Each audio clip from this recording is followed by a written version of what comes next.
মাত্র 4 থেকে 5টা বাক্যের মধ্যে দিয়েই 5টা বাক্যের উপর দিয়েই আমি কমপ্লেক্স থেকে কম্পাউন্ড শিখিয়ে দেব।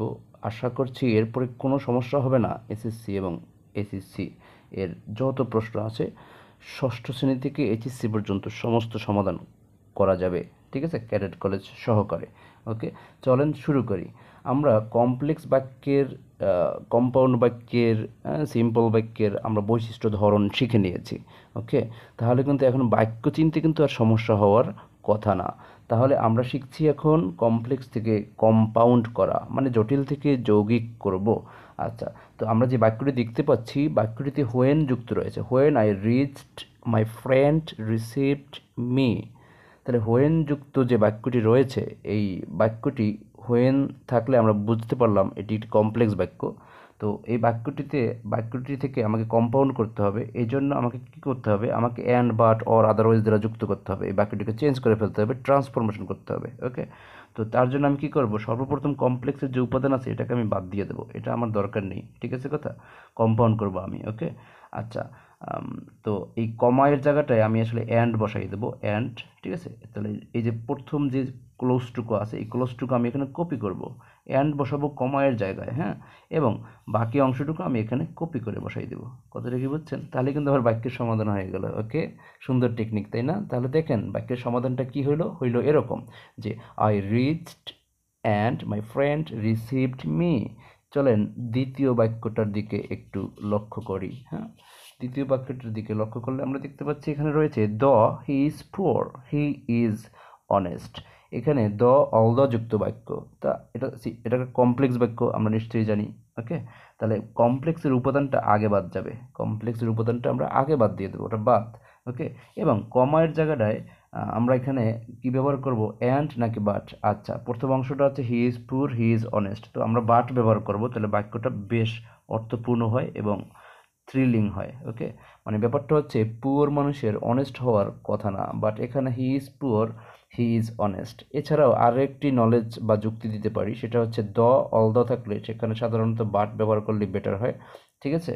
আচ্ছা, লোকটি যদিও গরিব সে ছিল সৎ, সে হয় সৎ। ওকে, আর আমরা বাক্যটিকে ট্রান্সফর্ম করে কম্পাউন্ডে করে দিব এভাবে যে he is poor but he is honest. পরের বাক্যটার দিকে লক্ষ্য করি, যদি এরকম থাকে ইফ ইউ ওয়ার্ক হার্ড, তাহলে কমপ্লেক্সের উপাদানটা বাদ দিয়ে দেবো আমরা। প্রথম যে ক্লোজটা আছে সেটা আমরা এখানে কপি করব এখানে। তারপর কমায়ের জায়গাটায় আমি ব্যবহার করব অ্যান্ড, ঠিক আছে, এবং প্লাস বাকি অংশটা আমি এখানে লিখে দিব, ঠিক আছে। বাকি অংশটা আমি এখানে জাস্ট কপি করে দিব এবং শেষে ফুল স্টপ দিয়ে দেবো, বাস হয়ে গেল। তাহলে বাক্যের সমাধানটা কীরকম হয়? সমাধানটা হয় এরকম, you work hard and you will shine in life। পরের উদাহরণটার দিকে লক্ষ্য করি, এখানে রয়েছে if you don't read books you will fail in exam.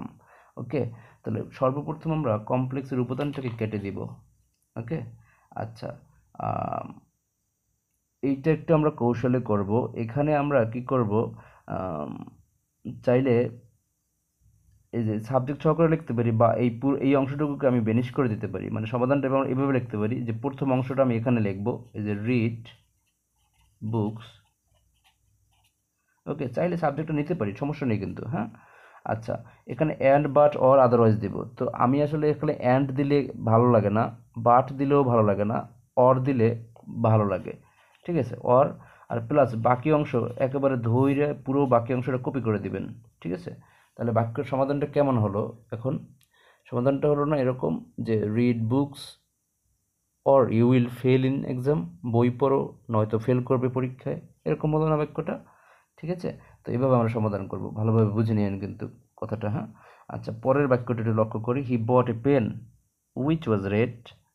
সে একটা কলম কিনেছিল যেটি কিনা লাল। তো এই বাক্যটাকে কম্পাউন্ড করব আমরা, এই উইচ হচ্ছে রিলেটিভ প্রোনাউন, এটাকে আমার সবার আগে বাদ দিতে হবে, এটি কমপ্লেক্সের উপাদান। ওকে, আচ্ছা, তো আমরা প্রথম ক্লোজটিকে নিব, ঠিক আছে।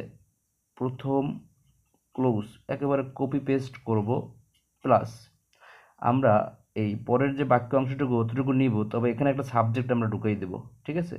এই যেহেতু এখানে রেড এবং এর পরের অংশটা কলমকে ইঙ্গিত করেছে, ফলে আমরা এখানে একটা সাবজেক্ট দিব প্রোনাউনের যে ইট, আর প্লাস এই যে রিলেটিভ প্রোনাউনের পরে যে অংশটা আছে এই অংশটা আমরা এখানে বসাই দেব। ঠিক আছে, এই যে ইট ওয়াজ রেড, এই যে তাহলে কিন্তু বাক্যটার সমাধান হলো এরকম যে হি বট এ পেন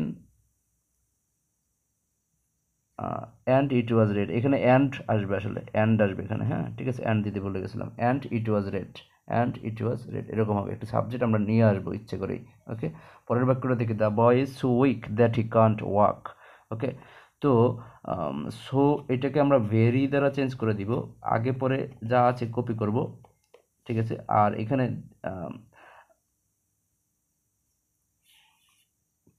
দ্যাটটাকে আমরা অ্যান্ড করে দিব, দ্যাটটাকে আমরা অ্যান্ড দ্বারা চেঞ্জ করে দিব। ঠিক আছে, সোটাকে ভেরি দ্বারা চেঞ্জ করে দিব, আর আগে পরে যা আছে কপি করে দিব। ঠিক আছে, তাহলে বাক্যের সমাধানটা কেমন হয় কম্পাউন্ডে? The boy is very weak and he can't walk. পরের বাক্যটি দেখি, we know that he is honest. আচ্ছা, we know that he is honest, আচ্ছা এটা একটি কমপ্লেক্স বাক্য দ্যাট যুক্ত। আচ্ছা, হি ইজ অনেস্ট এই অংশটাকে আমরা শুরুতে নিয়ে আসতে পারি। ঠিক আছে, এরকম করে যে হি ইজ অনেস্ট, দ্বিতীয় ক্লোজটা আমরা আগে লিখে দিলাম, হি ইজ অনেস্ট, এখানে অবশ্যই বড় হতে হবে। আচ্ছা, এবং এই দ্যাট উঠিয়ে দিয়ে আমরা অ্যান্ড নিয়ে আসবো, অ্যান্ড তারপরে বাকি অংশটা আমরা লিখবো এই শেষে, এই যে উই নো। ঠিক আছে, এখানে আমরা এই যে ইট বা এরকম কিছুটা দিতে পারি, এই যে he is honest and we know it, সে সৎ এবং এটা আমরা জানি। তাহলে আমরা কিন্তু এই যে কমপ্লেক্স থেকে কম্পাউন্ড করা শিখলাম খুব সহজেই। ওকে, তাহলে এই বাক্যগুলোর উপরে বারে বারে প্র্যাকটিস করে তারপরে যদি বোর্ড কোশ্চেন করা হয় তাহলে কিন্তু খুব ভালো ফলাফল কাজ করবে।